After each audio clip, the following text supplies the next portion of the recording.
Hello and welcome back to the new video. तो यहाँ पे जो है वीडियो नंबर 17 है आपका कंट्रोल एंड कोऑर्डिनेशन चैप्टर का। तो इस तरीके से जो है हम बहुत सारे कॉन्सेप्ट्स को पढ़ते हुए आ रहे हैं। हमने लास्ट क्लास में एड्रेनलिन हार्मोन के बारे में जाना कि कैसे वो इमरजेंसी हार्मोन है, क्या क्या चेंजेस वो परफॉर्म करता है बॉडी के अंदर अंडर द डेंजर सिचुएशन।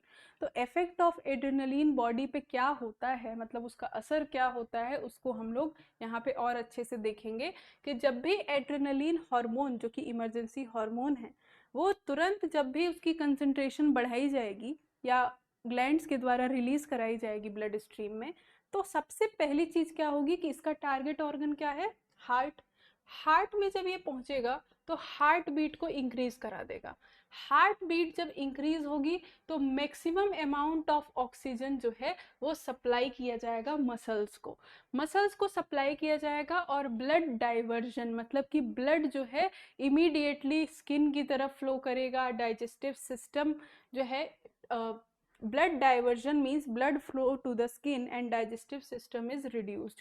तो इस तरीके से जो है अननेसेसरी परफॉर्मेंसेस जो होती हैं उसको उस टाइम पे क्या किया जाता है, नेग्लेक्ट कराया जाता है और सारा फोकस किया जाता है इमीडिएटली अपने आप को प्रोटेक्ट करने के लिए। इंक्रीज्ड मसल पावर, अब यहाँ पे जो है क्योंकि फ्लाइट एंड फाइट रिस्पॉन्स देना है, मींस डेंजर से बचना है, तो क्या होता है कि ब्रीदिंग रेट बढ़ाई जाती है, मसल पावर को भी इंक्रीज किया जाता है। तो स्क्लीटल मसल्स में जो ब्लड का डाइवर्जन है वो भी आपका बढ़ जाता है। ब्रीदिंग रेट आपकी इंक्रीज हो जाती है, जल्दी जल्दी जो है डायफ्राम या फिर रिब्स के जो मसल्स हैं वो जल्दी जल्दी कॉन्ट्रैक्ट करने लगते हैं ताकि मैक्सिमम अमाउंट ऑफ ऑक्सीजन आपका जो है एब्जॉर्ब किया जाए और मैक्सिमम अमाउंट ऑफ जो है आपका ब्रीदिंग रेट बढ़ाया जाए। ब्रीदिंग रेट आपका बढ़ेगा तो क्या होगा, एनिमल जो है फाइट और फ्लाइट के लिए आपका रेडी रहेगा। ये सारे चेंजेस आपको एड्रेनलिन हार्मोन की वजह से देखने को मिल रहे हैं, जो कि क्या कर रहा है, ऑक्सीजन रिच ब्लड को, क्योंकि इसका टारगेट ऑर्गन हार्ट था तो वहां से ऑक्सीजन रिच ब्लड को सारे मसल्स और वाइटल ऑर्गन्स तक भेजा जा रहा है।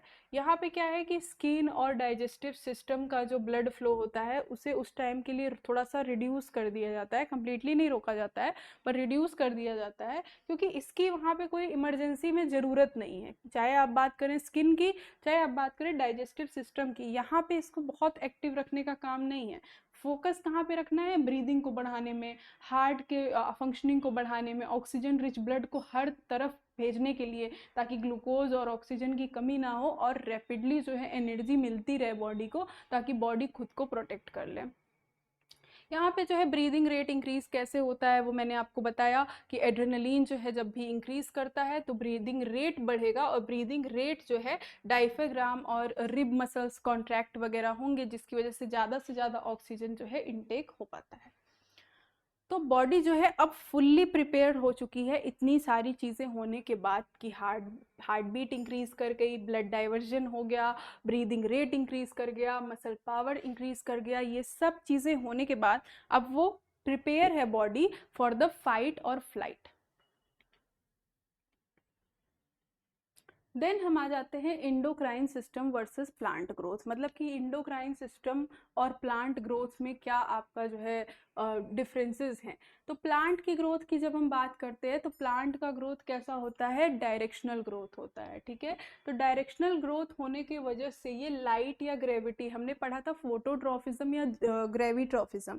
तो फोटोट्रॉफिज्म लाइट के रिस्पेक्ट में होता था और ग्रेविट्रॉफिज्म आपका ग्रेविटी के रिस्पेक्ट में चलता था। तो ये चीज़ें जो है फोटोट्रॉफिज्म या जो है फोटोट्रॉफिज्म या ग्रेविट्रॉफिज्म, ये प्लांट्स जो है डायरेक्शनल शो करते हैं। जबकि एनिमल ग्रोथ की बात करें तो एनिमल ग्रोथ आपकी कोऑर्डिनेटेड ग्रोथ है, मतलब कि ये किसी आप ये नहीं देखोगे कि स्टिमुलास जो हैं स्टिमुलास की तरफ ही ये बढ़ रहे हैं। लाइक ऐसा नहीं होता है कि आपको एक तरफ से लाइट मिल रही है बहुत ज़्यादा तो आपके जो है एक साइड के पार्ट्स ज़्यादा ग्रोथ कर रहे हैं और एक साइड के ग्रोथ नहीं कर रहे हैं, ऐसा नहीं होता। हमारे में क्या चलती है, in case of humans coordinated growth चलती है, कंप्लीट बॉडी में कोऑर्डिनेशन के हेल्प से ग्रोथ चलती है, ना कि किसी स्टिमुलस के डायरेक्शन या फिर ग्रेविटी के रिस्पेक्ट में। ऐसा कुछ भी हमारे में नहीं होता है। Animal growth is very much coordinated growth unlike plant growth which are which are associated with light और gravity means the directional growth. तो सबसे की डिफरेंस आपको क्या समझ में आया कि प्लांट की ग्रोथ डायरेक्शनल ग्रोथ होती है जबकि एनिमल की ग्रोथ कोऑर्डिनेटेड ग्रोथ होती है। इसका किसी भी स्टिमुलस से कोई लेना देना नहीं है। फिर हम आ जाते हैं कंट्रोल्ड ग्रोथ पे।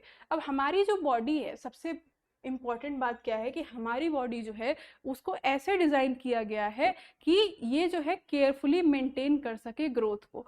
जैसे कि we grow fingers only on hands not on our faces. Body में इतना कोऑर्डिनेशन प्रोसेस इतना अच्छा है कि कभी भी आप नहीं देखोगे कि फिंगर्स किसी के हेड पे आ गए हैं, ठीक है, फिंगर्स किसी हैंड पे यहाँ ना आके यहाँ पे निकल रहे हैं, तो ऐसा तो नहीं होता है। आपकी जो है क्या है, कंट्रोल्ड ग्रोथ है। कौन सा जो है पार्ट आपको कहाँ देखने को मिलेगा वो चीज़ बड़ी ही स्पेसिफिक है। और हार्मोन्स जो हैं इस ग्रोथ को सही से कराने में बहुत ज़्यादा रिस्पॉन्सिबल है। ये आपकी कंट्रोल्ड ग्रोथ की जो हम लोग बात कर रहे हैं, इन सब में हार्मोन्स का बहुत ज़्यादा रोल होता है, क्योंकि हार्मोन्स क्या करते हैं, राइट प्लेसेस पे राइट टाइम पे ग्रोथ कराने में मदद करते हैं। इस तरीके से जो है हम देखते हैं प्लांट में और एनिमल में ग्रोथ को और डिटेल में जानेंगे कि both plant and animal uses chemical signal hormone for growth and coordination but the way growth occur is very different. मतलब कहने का ये है कि प्लांट और एनिमल दोनों में ही आपका हार्मोन्स का रोल होता है, लेकिन हार्मोन्स किस तरह से काम करेंगे, किस वे में काम करेंगे, ये दोनों में बहुत ज़्यादा अलग अलग होता है। प्लांट्स में एक्चुअली हार्मोन्स जो हैं वो ग्रोथ में हेल्प तो करते हैं पर वो डायरेक्शनल होते हैं, ठीक है। और प्लांट हार्मोन्स जो ग्रोथ करते हैं वो जो है डायरेक्शन में तो होती ही है और प्लांट को हेल्प करती है लाइट, वाटर और न्यूट्रिएंट्स को रीच करने में। जबकि एनिमल्स ग्रोथ की बात करें, एनिमल ग्रोथ की बात करें तो एनिमल्स जो है कोऑर्डिनेटेड ग्रोथ शो करते हैं, मतलब कि किसी स्टिमुलस की तरफ ग्रोथ नहीं होता है, कोऑर्डिनेटेड ग्रोथ कि एक चाइल्ड है वो फिर डेवलप करेगा और जो है फाइनली वो एडल्ट में डेवलप कर जाएगा। बड़ा ही बैलेंस्ड और कोऑर्डिनेटेड मैनर का ये आपका ग्रोथ फिनोमिना होता है। जबकि कंट्रोल्ड ग्रोथ कहने का मतलब है कि ये आपका जो हाथ है ये कभी सिर पे नहीं उगता है, इसका जो है पर्टिकुलर प्लेस है, केयरफुली उसको मेंटेन किया गया है। तो यहाँ जो है एनिमल ग्रोथ डायरेक्शनल नहीं होती है, कोऑर्डिनेटेड होती है। और इसके अलावा हार्मोन्स का जो है कहाँ पे क्या रोल है, बहुत सारे आपके डिफरेंट डिफरेंट प्लेसेस हैं, सबका जो है अलग अलग आपका जो है आपके हार्मोन्स की ज़रूरत अलग अलग बॉडी में आपके पार्ट्स को पड़ती है। राइट प्लेसेस और राइट टाइम पे होना भी हार्मोन्स का जो है प्रॉपर ग्रोथ को इंश्योर करता है।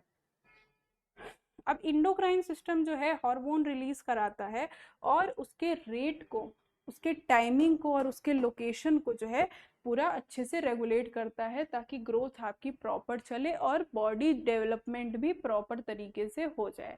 तो प्लांट जो है स्टिमुलाई की तरफ ग्रो करते हैं और एनिमल कोऑर्डिनेटेड वे में ग्रोथ करते हैं। ये चीज़ हमने यहाँ से जान लिया है। कुछ इस तरीके से हमने पढ़ा आपका coordination in case of animals and in case of plants directional growth. तो हमें ये समझ में आया कि कैसे इंडोक्राइन सिस्टम और प्लांट का ग्रोथ कैसे आपस में बहुत सारे जो है डिफरेंसेस को शेयर करता है, कि हार्मोन्स तो आपके जो दोनों जगह पे इस्तेमाल हो रहे हैं पर दोनों जगह पे ये डिफरेंट वे में काम करते हैं। कहीं पे ये डायरेक्शनल ग्रोथ कर रहे हैं जैसे कि प्लांट्स में, और कहीं पे ये जो है आपके कोऑर्डिनेटेड ग्रोथ कर रहे हैं। और कोऑर्डिनेटेड ग्रोथ होने का मतलब क्या होता है कि स्पेसिफिक जगह पे स्पेसिफिक पार्ट ही आपका ग्रो करे और इसके अलावा जो है स्पेसिफिक टाइम पे ही आपकी ग्रोथ हो। जैसे कि आपकी ये चीज़ें बहुत सिस्टमेटिक चलती हैं जब हम बात करते हैं कोऑर्डिनेटेड ग्रोथ की, और ऐसा जो है हमें प्लांट्स में देखने को नहीं मिलता है। इसीलिए प्लांट में जो है लाइट या फिर जो है ग्रेविटी के रिस्पेक्ट में भी प्लांट जो है उसके पार्ट्स ग्रो कर जाते हैं और अपनी डायरेक्शंस को चेंज कर लेते हैं। तो ये हमने जाना इंडोक्राइन सिस्टम और प्लांट ग्रोथ के बारे में, और जो है हमने सारे टॉपिक्स को डिटेल में यहाँ पे देख लिया है। तो इस तरीके से जो है हमने टॉपिक ख़त्म किया। मिलते हैं आपसे नेक्स्ट वीडियो में।